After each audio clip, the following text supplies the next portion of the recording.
Hello, welcome back. 14 പേരെ കൊണ്ട് എനിക്ക് എന്ത് കിട്ടും?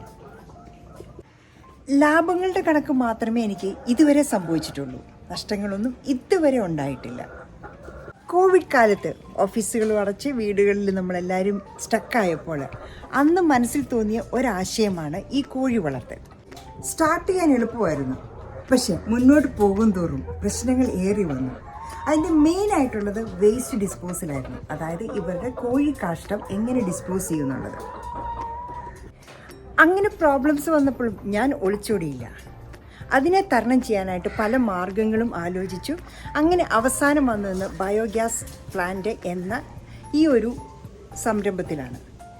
ഇതോടുകൂടി എനിക്ക് എല്ലാ പ്രോബ്ലം ഓൾമോസ്റ്റ് ഒരു 90% സോൾവ് ആയി കഴിഞ്ഞു. അങ്ങനെ കോഴി വളർത്തിയിൽ നിന്ന് എനിക്ക് ലാഭം മാത്രമേ ഉള്ളൂ എന്ന് ഞാൻ പറഞ്ഞു. ആ ലാഭത്തിൻ്റെ ഒരു ചെറിയ കണക്ക് ഞാൻ ഇപ്പോൾ പറയാം. വെറും 14 പേര്, 12 പേരും ഡെയിലി മുട്ടയിടും. അങ്ങനെ ഒരു മാസമാകുമ്പോൾ ഏതാണ്ട് 360 മുട്ടയോളം നമുക്ക് കിട്ടും. അതിൽ 100 നമുക്ക് വീട്ടാവശ്യങ്ങൾക്ക് എടുത്താലും ബാക്കി 260 നമുക്ക് വെളിയിൽ കൊടുക്കാം. നമ്മുടെ വീട്ടാവശ്യത്തിനേക്കാൾ കൂടുതൽ മുട്ട വന്നു തുടങ്ങിയപ്പോഴാണ് നമ്മളത് വെളിയിൽ കൊടുക്കാൻ തുടങ്ങിയത്. നമ്മുടെ അയൽവക്കംകാർക്കും ഫ്രണ്ട്സിനും അങ്ങനെ പലർക്കുമായിട്ട് നമ്മൾ ഇത് കൊടുത്തു തുടങ്ങി. അപ്പോൾ ഭയങ്കര ഡിമാൻഡുമായി. ഇപ്പം നമുക്ക് മുട്ട സപ്ലൈ ചെയ്യാൻ പറ്റുന്നില്ല. കാരണം നമ്മൾ ഇതിൽ കൂടുതൽ നമുക്ക് എക്സ്പാൻഡ് ചെയ്യണമെങ്കിൽ ഇനിയും കോഴിക്കൂടും ബാക്കി എല്ലാ സെറ്റപ്പും ഒന്നേന്ന് ചെയ്യണം. ഒരു മുട്ടയ്ക്ക് 9 രൂപ നിരക്കിലാണ് ഞങ്ങളിവിടെ കൊടുക്കുന്നത്. അപ്പോൾ തന്നെ ഏകദേശം ഒരു ഐഡിയ കിട്ടിക്കാണുമല്ലോ. 260 × 9 ഏതാണ്ട് 2340 രൂപയോളം നമുക്ക് ക്യാഷായിട്ട് കൈ കിട്ടും. ഇൻ അഡീഷൻ നമ്മൾ 100 മുട്ടയോളം നമ്മുടെ വീട്ടിലെ ആവശ്യങ്ങൾക്കുമായിട്ട് എടുക്കുകയാണ്. കോഴി വേസ്റ്റ് ഡിസ്പോസ് ചെയ്യുന്നതിൻ്റെ പരിഹാരമായിട്ടാണ് ബയോഗ്യാസ് പ്ലാന്റ് നമ്മൾ ഫിക്സ് ചെയ്തത്. അതോടുകൂടി ആ ഒരു പ്രോബ്ലം അവിടെ കൊണ്ട് തീർന്നു. പിന്നെ നിലത്തൊന്നും ഇത് വീഴുന്നില്ല, കാരണം നമ്മൾ ഈ എക്സ്ട്രാ ട്രേ വെച്ചിട്ടുണ്ട്. ആ ട്രേയിൽ തന്നെ കളക്ട് ചെയ്യുവാണ്. കോഴിയുടെ കാഷ്ടവും ഫുഡ് വേസ്റ്റും എത്രയും കൂടുതൽ ഇതിനകത്തോട്ടിടുന്നു അത്രയും കൂടുതൽ നമുക്ക് ഗ്യാസും കിട്ടും. പക്ഷേ ഫുഡ് വേസ്റ്റ്, കിച്ചൺ വേസ്റ്റ് അതെല്ലാം നമ്മളിപ്പം ബയോഗ്യാസ് പ്ലാന്റിലല്ല ഇടുന്നത്, കോഴിക്ക് തീറ്റയായിട്ട് കൊടുക്കുകയാണ്. അങ്ങനെ വരുമ്പോൾ എനിക്ക് ഒരു ചാക്ക് കോഴിത്തീറ്റ ഒരു മാസം വാങ്ങിച്ചാൽ മതി, ഏതാണ്ട് 620 രൂപ. ബാക്കിയെല്ലാം നമ്മുടെ വീട്ടിൽ വരുന്ന കിച്ചൺ വേസ്റ്റ്, പിന്നെ ഇലകൾ, പിന്നെ നമ്മുടെ വാഴ വെട്ടുന്നതിൻ്റെ വാഴപ്പിണ്ടി, പിന്നെ എന്തൊക്കെ നമ്മുടെ പറമ്പിൽ നിന്ന് കിട്ടുന്ന കോഴിക്ക് തിന്നാൻ പറ്റുന്ന സാധനങ്ങളുണ്ടോ അതെല്ലാം നമ്മൾ അവർക്ക് ഇട്ട് കൊടുക്കും. ശരിക്കും പറഞ്ഞു കഴിഞ്ഞാൽ കോഴിയുടെ തീറ്റ ഇനത്തിൽ നമുക്ക് 620 രൂപ മാത്രമേ എക്സ്പെൻസ് ഉള്ളൂ ഒരു മാസം. നമ്മൾ ലാഭങ്ങളുടെ കണക്കായിരുന്നല്ലോ പറഞ്ഞിരുന്നത്. അപ്പോൾ കോഴി വന്നതിൻ്റെ പുറകായിട്ട് ബയോഗ്യാസ് വന്നു. വീടും പരിസരവും നല്ല വൃത്തിയായിട്ട് സൂക്ഷിക്കാൻ പറ്റുന്നുണ്ട്. ഒരു ഫുഡ് വേസ്റ്റോ ഒന്നും വെളിയിലില്ല. ഇവിടെ കോഴി വളർത്തുന്നതാണെന്ന് പോലും കണ്ടാൽ പറയില്ല, കാരണം ഒന്നുമില്ല, ഒരഴുക്ക് പോലും താഴെ വീഴില്ല. കോഴിക്കാഷ്ടത്തെ നിലം തൊടാൻ നമ്മൾ സമ്മതിക്കില്ല. അതിനു മുമ്പ് തന്നെ ട്രെയിൽ കളക്ട് ചെയ്തിരിക്കും.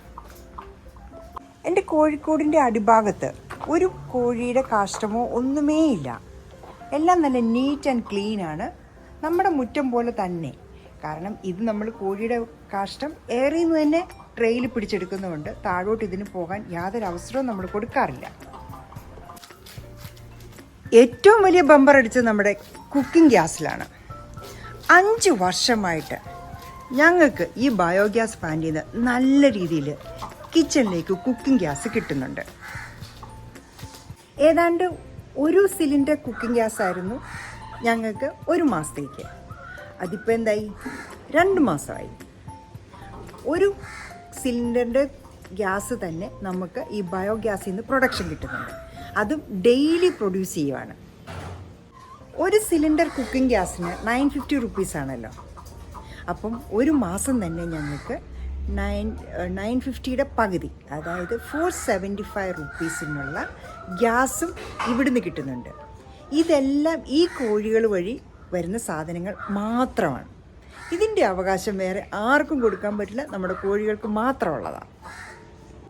ഈ വരുന്ന സ്ലറിയ ഇത് ഡൈല്യൂട്ട് ചെയ്താണ് നമ്മൾ നമ്മുടെ പച്ചക്കറികൾക്കും ചെടികൾക്കും ഒക്കെ ഒഴിക്കുന്നത്. ആ ഇനത്തിൽ തന്നെ നല്ലൊരു ഇൻകം നമുക്കുണ്ട്. കാരണം അത്രയും കുറച്ച് വളങ്ങൾ വാങ്ങിച്ചാൽ മതി. എനിക്ക് സമയത്തിന് വളരെ പരിമിതികളുണ്ട്. അതുകൊണ്ട് ഇതിൽ കൂടുതൽ എക്സ്പാൻഡ് ചെയ്താൽ ഇത് മാനേജ് ചെയ്യാൻ ബുദ്ധിമുട്ടാകും. അതുകൊണ്ട് ഞാനിങ്ങനെ ഇതിൽ തന്നെ നിർത്തിയിരിക്കുകയാണ്. ആഗ്രഹമുണ്ട് എക്സ്പാൻഡ് ചെയ്യണമെന്ന്, പക്ഷേ ഇപ്പോഴത്തെ ഒരു സിറ്റുവേഷനിൽ നടക്കില്ല. സമയവും സൗകര്യവും ഉള്ളവർക്ക് ചെയ്യാൻ പറ്റിയ, വീട്ടിലിരുന്ന് നമ്മൾക്ക് വേറെ ആരെയും വെക്കാതെ നമ്മളുടെ സ്വന്തം മേൽനോട്ടത്തിൽ ചെയ്യാൻ പറ്റുന്ന, വേറൊരു ആരെയും ഡിപ്പെൻഡ് ചെയ്യേണ്ട കാര്യമില്ല. ഇതിന് ഒരു നല്ല ബിസിനസ്സാണ് മുട്ടക്കോഴി വളർത്തൽ. സോ ഇവർ വഴി വരുന്ന ലാഭങ്ങളുടെ ഏകദേശം ഒരു കണക്ക് കിട്ടിക്കാണും എന്ന് ഞാൻ വിചാരിക്കുന്നു. ഈ കോഴിക്കൂടും ബയോഗ്യാസ് സെറ്റപ്പ് ചെയ്തതും അതിന് വന്ന എക്സ്പെൻസും അതെല്ലാമാണ് എൻ്റെ നെക്സ്റ്റ് വീഡിയോ. Stay tuned.